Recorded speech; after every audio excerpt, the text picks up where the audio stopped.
What's going on YouTube, Ryan AC here with a match preview. It's Arsenal taking on Aston Villa. Guys, if you're new to the channel, please make sure you like, share and subscribe. Let me know your thoughts in the comment section below. And of course, let's just get into it. So, after that, an abysmal performance against Crystal Palace, of course, Lacazette rescuing the point in literally the dying seconds of stoppage time. We still 12th in the table.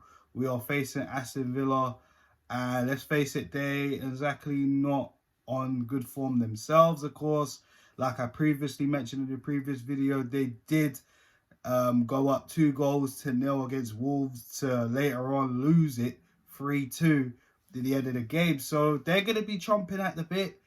We should be chomping at the bit, but I want a better performance from Arsenal.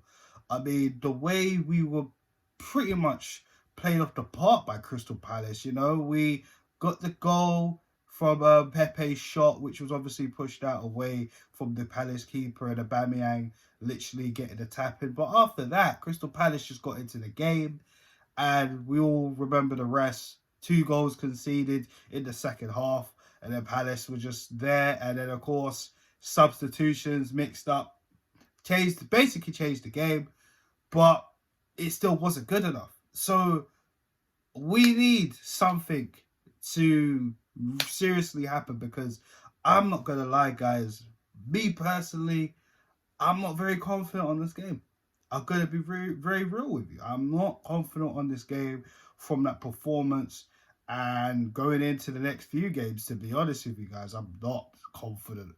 This Arsenal team have only given us that first 45 minutes against Tottenham, and since then we've failed to try and recreate that. So again, a lot more questions being asked on the manager in terms of the system and in terms of motivating these players, because it's all good beating Tottenham. We always beat Tottenham, but what's going on with these other games? These other games like Brighton, where we got played off the park, Crystal Palace, we got bullied. Do you know what I mean? And again, these are by managers who have experience, and especially the last one, who is a former Arsenal player, an invincible, a legend, and Patrick Vieira. And I remember when he was being linked with the Arsenal job, and not many people were kind of like, no, we don't want to go through what Man United are going through or Ole Gunnar Solskjaer with Vieira. But when you look at the way Vieira set up Crystal Palace, it's like we understand what Crystal Palace are doing in terms of a style of play and an actual identity. With Arsenal, I'm still trying to figure it out under Mikel Arteta, and I see a lot of people online scrambling, trying to give ideas, X, Y, and Z. Some people feel like they see something. A lot of us don't. But listen, we need to see something. As long as this man is in this job, he needs to sort it out. I don't believe he will, and that's just my personal feelings. You can check out all my content, guys. I've said this for a very long time. I do not rate this manager, and I don't think he's the right guy. We can go back to Villa last season when I said, no, he's definitely got to go. And I was even walking on thin lines around that time as well, and I don't know about him. But, I wasn't the one to even push for him to come in. I know a lot of people have, but hey, enough rambling. Let's just get into it. So Villa, going to be a tough opposition. We know their goalkeeper in terms of Emi Martinez, of course, former Arsenal player. Very good goalkeeper. We really need to trouble him. And the last time we played against him, we didn't really trouble him at all, did we? No. They got players that could hurt us, like Leon Bailey's, Emi Buendia, who we were linked with heavily in the summer. And, of course, we missed out, of course, to Aston Villa, who showed more ambition to get Emi Buendia than Arsenal. John McGinn, very good player. They bring in Danny Ings, someone that's experienced in the Premier League, at a time where the summer Arsenal could have actually acquired Danny Ings, but didn't feel necessary to even try and bid for him. That was a very shrewd signing for Aston Villa. When you got the likes of Ollie Watkins as well, who's very promising, he needs that type of experience around him to make him a better striker. You know what I'm saying? And even Ollie Watkins is a danger to us. Remember the fixture last season at home against Aston Villa? Ollie Watkins, yo, he even said it himself. It was a joy for him. Of course, he grew up as an Arsenal fan, especially his family. You know, I mean, he's got to be on it. Do you know what I mean? And it annoys me how it's always Arsenal fans who play for the opposition seem to get a kick at playing us. It's actually annoying, but it is what it is. This is just football. But the fact of the matter is, how are we going to set up against Aston Villa and get the 3 points? I don't want to hear nothing about draw. We need to win. We have to win. There has to be a reaction to the way we fumbled against Crystal Palace after going a goal and basically just sat. After going a goal up, we just sat and looked like we tried to defend that lead for the rest of the game, which, to be honest with you, it makes me sick. That's not the Arsenal I grew up watching. Going 1-0 up and sitting back. What's this? I don't get the angle here. I don't get it. But that's what Mikel Arteta is trying to do. I'm not buying into it. I'm sure a lot of you guys are not buying into it. Some of you guys are. I still need you guys to explain to me what it is. I'm not going to insult people who still believe in Mikel Arteta, but I just got to question you guys and ask you, what is it about Mikel Arteta that you strongly believe in him? Because the FA Cup is gone now. That was almost 2 years ago now. Forget about that. What's he done in terms of improving players, improving the system, and in terms of how can you see Arsenal going forward? Because I hear the same narrative over and over again. He needs his players. Well, he's got his players. He's got his players. Even some that weren't directly bought from him. As you know, the narrative was all that last season. Oh, it's not his players, but he's kept some of them. He's kept majority of them. They are his players. And players he's brought in, there are his players. And some players that have to be questioned. But enough about that. Let's just get into the starting 11. My personal pick. Ramsdale stays in goal for me. I don't feel Leno should come back in at this moment in time. I don't think he's done anything to justify that. I think Aaron Ramsdale was unlucky more for the second goal. For the first goal, I look at Thomas Partey and Gabriel, but we'll touch on that when we talk about them, really. So, yeah, Ramsdale for me stays in goal. I know he wasn't happy with that goal that beat him blatantly down the middle, but I have to look at Ben White for that one as well. So, we're going to get into those players as well. The right back, Tomiyasu, stays in for me. I feel like, personally, he's slowly started to dip off a little bit. I mean, the last 2 games, he hasn't exactly looked well.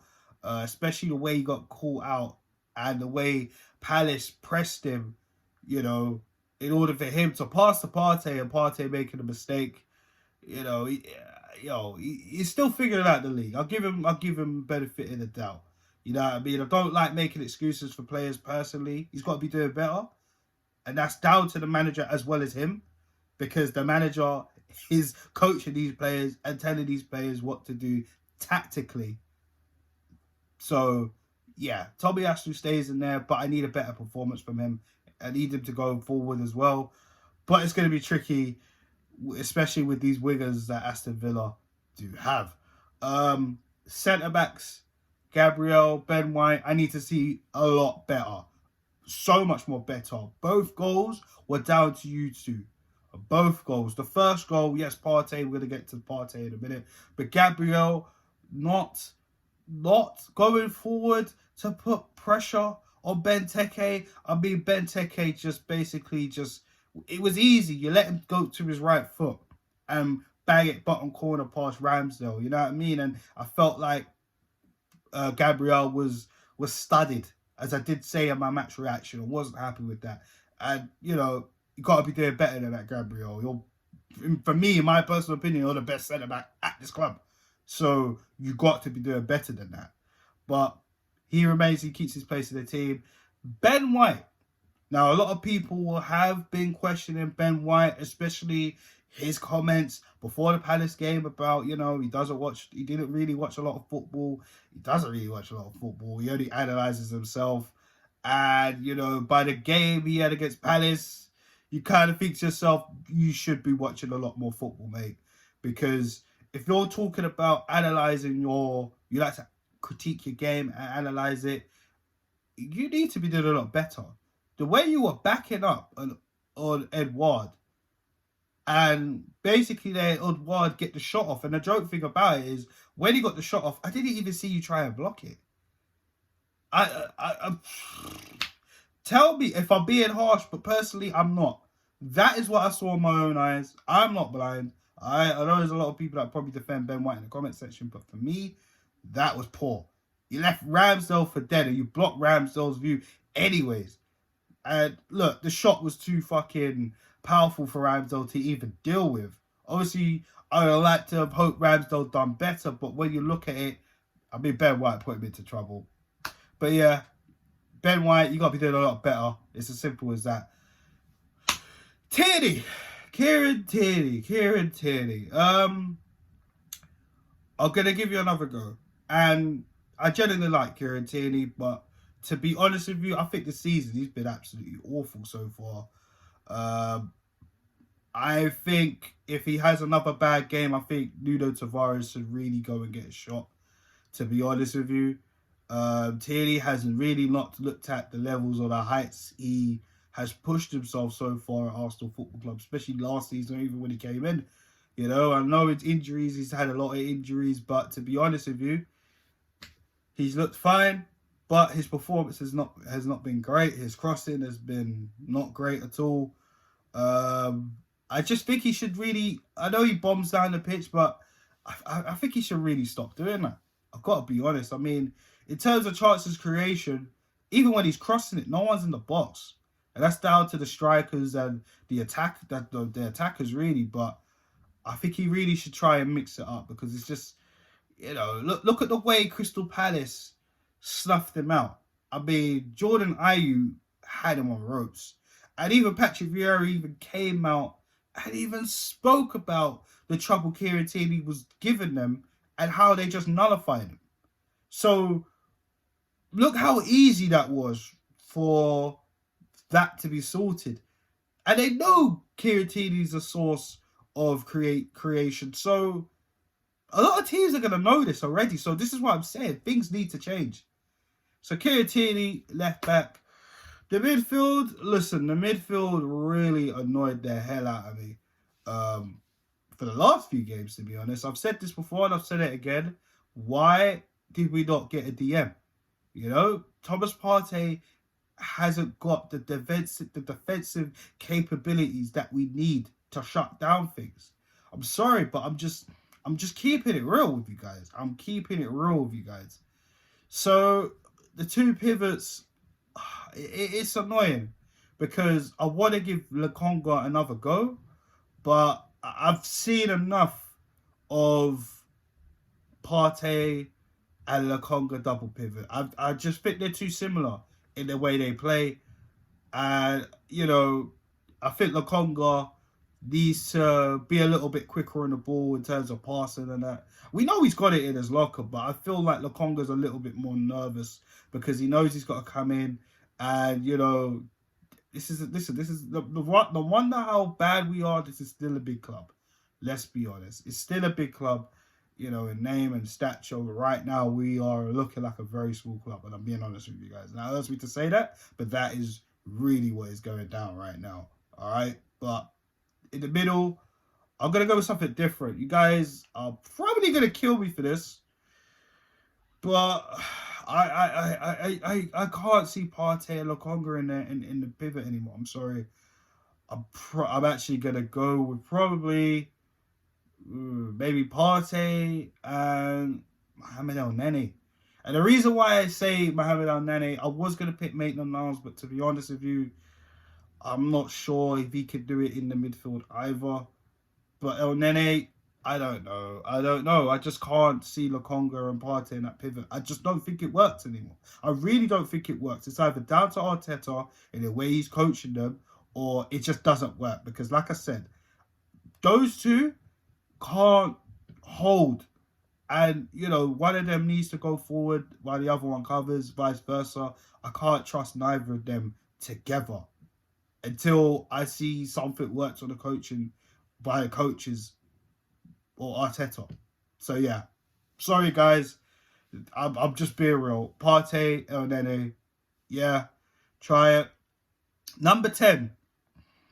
I'm dropping Martin Odegaard. And the reason why I'm dropping Martin Odegaard, for the past 2 games, he's been awful. He's been absolutely awful. And I know there's a better player in there. I see a lot of people online criticizing Odegaard and slating them. And, we should have got Maddison, or we should have got this and that. And I was like, don't get me wrong. I know Odegaard wasn't exactly my first option.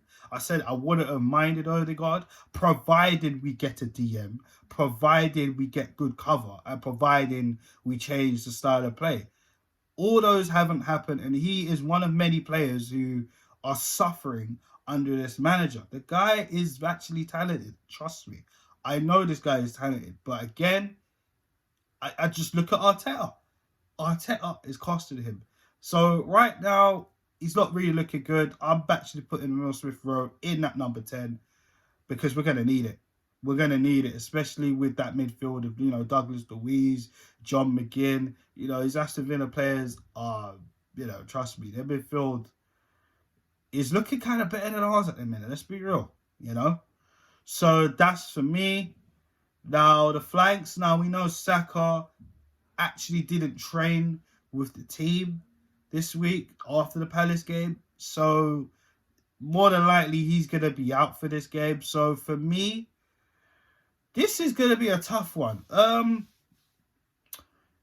Do we give Nicolas Pepe another go? Now, of course, there's been a lot of debate online. And of course, I've spoken to various people as well. Did Nicolas Pepe actually create those chances for the goals? Now, the way I look at it, the first goal, no. Because he had a shot and the keeper saved it. Aubameyang does what Aubameyang does when he's on his best day and poaches and scores that. And he did that. That's not really a chance creation in my book. It didn't go down as an assist. So how can we call it a creation of chance? He took his chance to shoot and he missed. The keeper saved it. Aubameyang opened the chance for himself and scored. So that is debunked. The corner for Lacazette's goal, I don't know. Because again, it's pretty much the same thing. It's a corner. It got dealt with. It wasn't a direct assist. Ben White even tried to take a pot. It deflected off the defender and Lacazette hit it while he was there in open space. So for me, no, it wasn't chance created. I just wanted to get that off my chest. So if you want to argue that, the comment section is down below for you guys. For me, I am actually... It's tough. It's so tough because of what I want to do on that left side. And that's a headache as well. So for me, this is what I'm going to do. This is exactly what I'm going to do.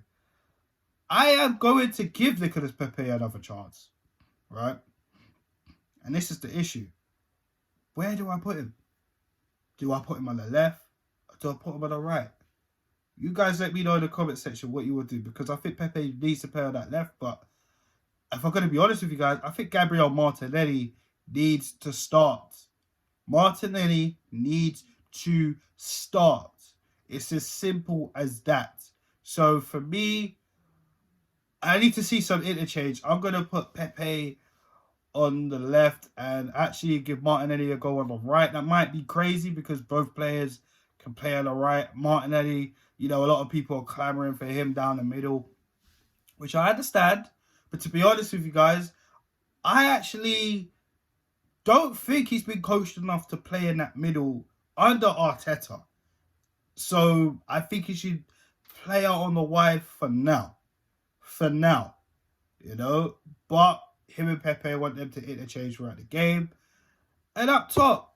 Now, what do you do? Because again, Pierre-Emerick Aubameyang, I know I see a couple people putting him as man in the match. Not for me. I felt Yes, he did pull in tackles. He did come back. But other than that, didn't really do much other than score the goal. If I'm totally honest with you, I kind of looked at other players who I felt was probably man of the match candidate instead of Aubameyang. And then there's Lacazette come on the pitch and literally made a dramatic impact. And that can't be taken away from Alexander Lacazette. So what are we going to do? We're going to use Lacazette as an impact sub, or we going to start Lacazette? To be honest, I actually feel we should start Lacazette. And the reason why I feel we should start Lacazette, not just because of, he come on the game and the game changed and etc.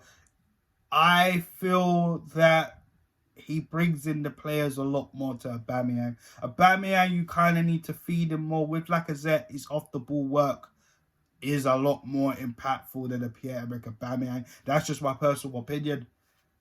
So I feel like he will invite the wingers in terms of Martinelli, Pepe, and even he'll invite Smith Rowe. Remember the Chelsea game last season?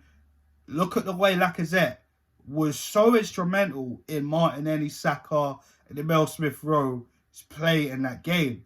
And, Emile Smith Rowe even quoted before he loves playing with Lacazette. He feels he learns a lot off him. And to be honest with you, I feel Lacazette is the better option as well as hold-up play. And, for me, it makes more sense, And Aubameyang, listen, I know he scored a few goals this season, but let's be honest, he hasn't really been great. So for me, I'm going with Alexander Lacazette. You guys let me know your thoughts in the comment section below. So I'll go through the team one more time for you, and you guys can agree to disagree in the comment section below. In goal, Aaron Ramsdale. The back five just remains the same. Partey, El Nene, I know it's questionable, guys. I know. But personally, I can't see Lokonga and Partey in a double pivot again. I just don't think it'll work. Oh, it just don't work under Mikel Arteta. So, it is what it is. Smith Rowe, now the 10. And, of course, Pepe, Martinelli on the flanks, and Lacazette up top. Now, the scoreline prediction. I'm still not confident even picking that team because the style of play is not good enough. Aston Villa going to be chomping at the bit. And I just feel like Aston Villa are going to, they're going to give it to us more. And our home record is absolutely awful with Aston Villa anyways. And of course, remember the last time we played them at home, we got thumped. So for me, I hate to say it, I feel like this is going to be an L. I'm actually going to go 3-0 Villa. I don't like saying Arsenal lose, guys, but I'm not going to lie. I genuinely feel like this is going to be an L that is awaiting to happen for us. And listen, I've said this before and I've said this so many times. I don't think the manager's the answer because he's not brave enough. He's too safe, especially like if we're going to defend a 1-goal lead against Crystal Palace while we invite pressure onto us. Palace are a different side under Vieira compared to Roy Hodgson. And the joke thing about it is they didn't have 2 of their best players. So what's going to happen with Aston Villa when they got the likes of Danny Ings, John McGinn, if Leon Bailey's going to play, it's going to be a problem. Emi Buendia, point to prove as well. Especially to Arsenal, of course, because they didn't go all out to get him. They just backed off and let Villa sign him. Emi Martinez, of course, chip on his shoulder. Since he left Arsenal, won the Copa America. And, a lot of people rate him very highly. Of course, Lionel Messi, one of the greatest players in this generation, has even said Martinez, he thinks he's the best keeper. So, it's going to be a lot, guys. It's going to be a lot for us to deal with. But, yeah, I'm sorry. I think we're going to lose 3-0. If you think differently, let me know in the comment section below, guys. Let me know your thoughts. Road to 200 subscribers. Let's make it happen. So, thank you for checking out this video. Sorry it was a little bit longer than expected, but I needed to let out more frustrations than I didn't at the match reaction versus Crystal Palace. And yeah, had to give a little bit more in-depth analysis there. So guys, thank you for checking out this video. And yeah, guys, stay tuned for the match reaction tomorrow. Peace.